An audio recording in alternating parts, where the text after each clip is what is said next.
मैं बरखा शर्मा आपका डीलो जंक्शन में स्वागत करती हूं और हम बीएससी की सीरीज करते करते पहुंच चुके हैं चैप्टर नंबर 4 की तरफ। अब तक हमने क्या कर लिया है, इंडेक्स डिस्कस कर ली है, इसके बाद हमने चैप्टर 1 देख लिया है, फिर इसके बाद हम चैप्टर 2 देख के आ चुके हैं, इसको हमने अभी 4 पार्ट में कवर किया था। इसके बाद हमने चैप्टर 3 देख लिया है, 3 सेक्शन लेके बैठा था केवल 51 से 53, और आज हम जिसकी बात करेंगे वो है चैप्टर नंबर 4। चैप्टर नंबर 4 क्या बात करता है, मौखिक साक्ष्य के विषय में। मौखिक साक्ष्य के विषय में क्या मतलब हुआ इस बात का, ऑफ ओरल एविडेंस। तो यहाँ पे जो हम देखते हैं तो 2 सेक्शन आते हैं। जब हम इंडियन एविडेंस एक्ट देखते हैं तो आते हैं 59 और 60, लेकिन जब हम बीएसए को देखते हैं तो आते हैं 54 और 55। सबसे पहले सेक्शन आता है 59 जो कि है 54 ऑफ बीएसए, और 60 जो कि है 55 ऑफ बीएसए। क्या बोल रहा है, मौखिक साक्ष्य के द्वारा तथ्यों को साबित किया जाना। मतलब जो फैक्ट्स हैं वो कैसे साबित किए जाएंगे, ओरल एविडेंस से साबित किए जाएंगे। ये बात हमको एक सेक्शन ने बोली। इसके साथ जो दूसरा सेक्शन है वो बोल रहा है कि ओरल एविडेंस से तो आप साबित करोगे, लेकिन ये जो ओरल एविडेंस है ये क्या होना चाहिए, डायरेक्ट होना चाहिए। डायरेक्ट बोला गया होना चाहिए, प्रत्यक्ष रूप से कहा गया होना चाहिए। कैसे प्रत्यक्ष होगा अभी हम आगे देखेंगे। जब हम section 59 of Indian evidence act को देखते हैं और जब बीएसए के सेक्शन 54 को देखते हैं तो ये बात साबित होती है कि भाई मौखिक साक्ष्यों के द्वारा तथ्यों को साबित किया जाएगा। तो सबसे पहले बोल रहा है जो मौखिक साक्ष्य है यानी ओरल एविडेंस है उसके द्वारा तथ्यों को यानी कि फैक्ट्स को साबित किया जाएगा। यानी कि फैक्ट्स कैसे प्रूफ होंगे, फैक्ट्स कैसे प्रूफ होंगे, बाय ओरल एविडेंस। एक स्टेटमेंट दे दिया हमको कि फैक्ट्स कैसे सिद्ध होंगे, ओरल एविडेंस से। फिर ये बोल रहा है दस्तावेजों और इलेक्ट्रॉनिक अभिलेखों की अंतर वस्तु के सिवाय, ब्रैकेट में डाल दो क्योंकि जब हम इंडियन एविडेंस एक्ट देखते हैं तो उसमें कहा जाता है कि भाई 61 सेक्शन और 65 AB के जो प्रोविजंस है उनको छोड़कर जितने भी फैक्ट्स होंगे वो मौखिक साक्ष्य के द्वारा साबित किए जाएंगे। ये वाली बात हमको बोली गई है।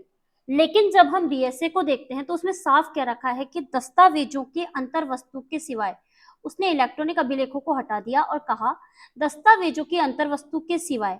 तो कौन सा सेक्शन आ जाएगा यहाँ पे, 56 के सिवाय सभी तथ्यों को मौखिक साक्ष्य के द्वारा साबित किया जा सकता है। ये वाली बात बोली गई है हमको।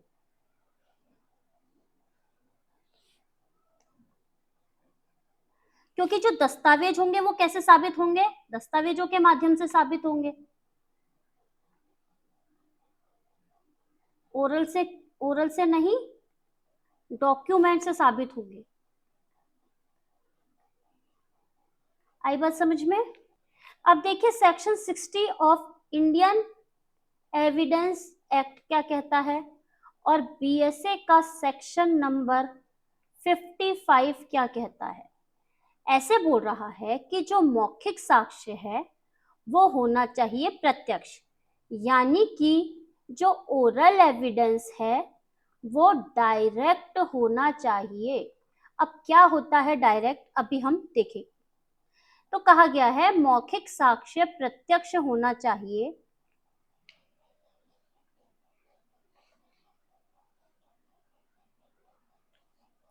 मौखिक साक्ष्य समस्त अवस्थाओं में यानी हर सिचुएशन में क्या होता है, चाहे कैसे भी हो, प्रत्यक्ष होगा, डायरेक्टली होगा। और ये बात हमारे लिए इंपॉर्टेंट है। क्या बोल रहा है कि यदि वह राय जिन पर आधारित हो के बारे में है तो उस व्यक्ति का साक्ष्य होगा जो उन राय के आधारों पर धारण करता है। कोई हार है, इस हार को पहना जाता है, रेगुलरली पहना जाता है, कब, विवाह के बाद, ठीक है। उसके बाद ही महिला क्या करेगी, घर में प्रवेश करेगी। तो एक रिचुअल है और इनको पता है कि ये रिचुअल फॉलो होता है। तो जो ये बात मानता है, जो ये बात फॉलो करता हुआ आ रहा है, अगर उसने ये बात बोली है तो क्या होगा, उसकी बात मानी जाएगी, ठीक है। लेकिन क्या होना चाहिए, उस महिला ने जिसने इसको फॉलो किया है उसी ने उसको डायरेक्टली कहा हो, किसी अन्य ने नहीं कहा हो, ठीक है। यदि देखे सुने जा सकने वाले तथ्य के बारे में है तो साक्षी का साक्ष्य होगा, जो कहता है कि उसने देखा है, सुना है। यानी कि जैसे कि मान लीजिए ए ने बी की पिटाई करी और सी ने ये देखा कि दोनों लड़ाई कर रहे थे और बी ने इसको पीट पीट कर घायल कर दिया। तो ए ने डायरेक्टली खुद ने देखा और खुद ने जाके पुलिस को स्टेटमेंट दिया कि भाई इसने ऐसा किया है। तो इसने क्या करा है, मौखिक साक्ष्य दिया है, लेकिन इसने खुद ने देखा था इसलिए। अब ये नहीं कि ए की जगह जाके डी बोल रहा है कि भाई ए ने मुझे बोला कि भाई डी ने बी ने सी की पिटाई करी है, ठीक है, ऐसे नहीं बोलेगा, ठीक है। एक बार दोबारा देखते हैं ये वाला एग्जांपल।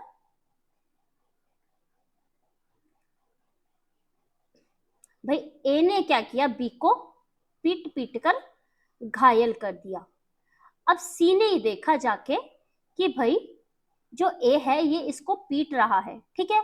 अब ये सी डायरेक्ट जाके पुलिस में एविडेंस देता है, मजिस्ट्रेट के सामने बयान देता है कि भाई इसने क्या किया है, इसको पीट के घायल कर दिया। तो ये जो डायरेक्टली बात जाके पुलिस को कहेगा क्योंकि इसने क्या किया है देखा।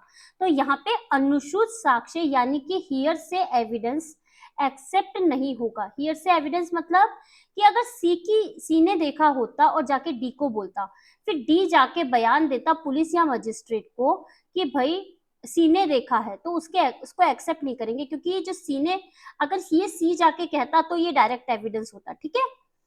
और ये बोल रहा है इसने सुना कि भाई ए है, ए ये बोलता हुआ जा रहा है गली से कि मैंने बी को मार दिया, मैंने बी को मार दिया, गलती से मैंने बी को मार दिया, उसने मुझे गंभीर प्रकोपन दिया तो मैंने उसे मार दिया। ये वाली बात कौन सुन लेता है, सी सुन लेता है। अब ये जाके डायरेक्टली पुलिस या मजिस्ट्रेट को बोलता है कि भाई मैंने बी को बोलते हुए सुना था कि भाई इसने क्या किया है, मार दिया है इसको, ठीक है। तो इसका क्या है, डायरेक्टली इसी ने सुना हो। यदि वह किसी अन्य इंद्रियों द्वारा किसी अन्य रीति से बोध हो सकता था तो ऐसे साक्षी का ही साक्ष्य होगा जो कहता है कि उसने उसका बोध इंद्रियों द्वारा रीति से किया है। ए है, ए आंखों से नहीं देख सकता, ठीक है, आंखों से नहीं देख सकता, कानों से नहीं सुन सकता।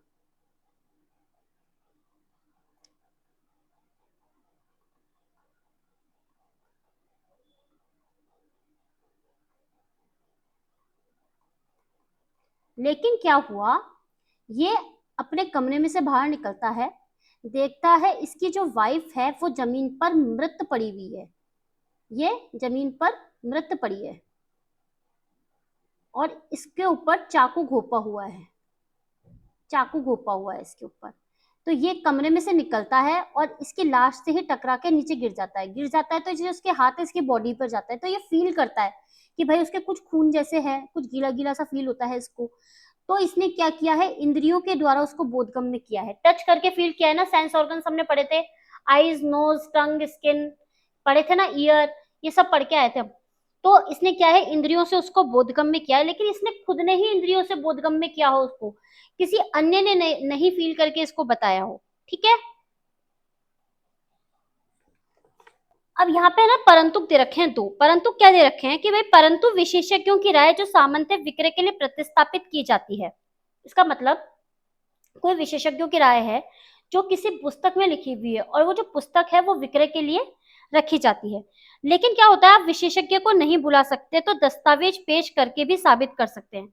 मान लीजिए किसी विशेषज्ञ ने अपनी बात को किसी पुस्तक में रखा है, तो उस विशेषज्ञ की पुस्तक को भी पेश करके उसको मतलब क्या कर सकते हैं, साबित कर सकते हैं, ठीक है। जैसे कि मान लीजिए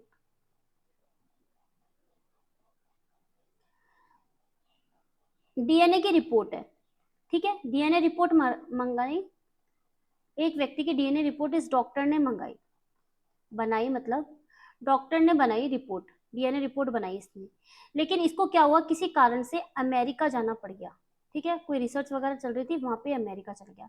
तो अब इस डॉक्टर को तो नहीं बुला सकते, लेकिन इस रिपोर्ट को तो आप पेश कर सकते हो ना।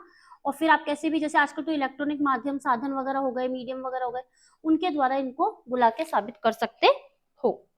फिर कह रहा है कि यदि मौखिक साक्ष्य दस्तावेज से भिन्न किसी भौतिक चीज के अस्तित्व या दशा के बारे में है, तो यदि न्यायालय ठीक समझे तो ऐसी भौतिक चीज का अपने निरीक्षण के लिए पेश किया जाना अपेक्षित कर सकता है। अब मान लीजिए कोई डॉक्यूमेंट है, डॉक्यूमेंट को तो आप कोर्ट के सामने पेश कर दोगे, पर मान लीजिए कोई बात दीवार पे लिखी हुई है, ये बड़ी सारी दीवार है, मान लीजिए आप किसी जगह घूमने गए, ठीक है, घूमने गए और वहां पे मान लीजिए किसी व्यक्ति का मर्डर हो जाता है, ए नामक व्यक्ति बी नाम के व्यक्ति का मर्डर कर देता है, ए भाग जाता है, लेकिन बी जो लास्ट में मर रहा था उसको जरा सा होश आता है और वो दीवार पे पास रखे पत्थर से उठाकर लिख देता है कि ए ने मुझे मारा, ए ने मुझे मारा, मुझे इंसाफ दो, ऐसा करके कर लिख देता है मान लीजिए। तो फिर क्या होगा, आप इस दीवार को उठा के थोड़ी ना लेके जाओगे वहां पे, दीवार को उठा के कोर्ट में कैसे पेश करोगे, या तो उसके कोई फोटो वोटो पेश करोगे। अब फोटो से भी कोर्ट संतुष्ट नहीं होता तो क्या होगा, जो जज साहब है, मजिस्ट्रेट साहब हैं जो, वो क्या करेंगे, खुद आके इसका स्वयं क्या कर सकते हैं, खुद स्वयं इसका निरीक्षण कर सकते हैं, निरीक्षण कर सकते हैं। आई बात समझ में? भाई दीवार को तो आप उठा के लेके नहीं जाओगे, लेकिन क्या कर सकते हो, जज साहब तो उठा के क्या लेके जाओगे, जज साहब तो वहां पे जा सकते हैं ना। तो क्या होगा, जज साहब वहां जाएंगे, उस चीज को देखेंगे कि हाँ ये वाक्य उससे लिखा गया है, किस तरीके से लिखा गया है, और फिर वो क्या होगा, वो चीज साबित हो जाएगी। ठीक है, आई बात समझ में? और ये कौन सा सेक्शन है, ये इंडियन एविडेंस एक्ट का तो 60 है और बीएसए का है 55। अब तक हमने कौन कौन से सेक्शंस कंप्लीट कर लिए हैं, सेक्शन नंबर 1 से लेके 55 तक हमने कंप्लीट कर लिए, जिसमें कि चैप्टर हमारे 4 कवर हो चुके हैं और साथ ही हमने इंडेक्स का भी डिस्कशन कर लिया है। तो जिन लोगों ने बीएसए की नई सीरीज जो हमारी स्टार्ट हो रखी है, अगर अभी तक देखना शुरू नहीं किया है तो जाके देख सकते हैं। साथ ही आप क्या कर सकते हैं, न्यू क्रिमिनल एक्ट्स में अगर आप चाहते हैं कि हम बीएनएस को भी आपसे पढ़ना चाहते हैं मैम, तो आप यूट्यूब पे देख सकते हैं, बीएनएसएस की भी कंप्लीट सीरीज अवेलेबल है, आप वो देख सकते हैं। और पीडीएफ के लिए आप क्या कर सकते हैं, डीलो क्लासेस की ऐप पर जा सकते हैं, डीलो क्लासेस की ऐप पर। साथ ही अगर आप चाहते हैं कि भाई आप इंडेक्स जो होती है हमारे किसी भी एक्ट में जो स्टार्टिंग में है, केवल उन्हीं का रिवीजन करना चाहते हैं, तो हमारी एक इंडेक्सोपीडिया है। इंडेक्सोपीडिया किस संबंध में है, इंडेक्स का रिवीजन करने के लिए। उसमें हर एक्ट का क्या दे रखी है, इंडेक्स दे रखी है, तो अगर आप चाहें तो वहां से उसको ले सकते हैं। ठीक है, आज हमने चैप्टर नंबर 4 तक कंप्लीट कर लिए। अगर आपको सीरीज अच्छी लग रही है तो आप इसको लाइक कर दीजिए, शेयर कर दीजिए, सब्सक्राइब कर दीजिए, अपने दोस्तों के साथ शेयर कीजिए। मिलते हैं हम लोग नए लेक्चर के साथ अगली क्लास में।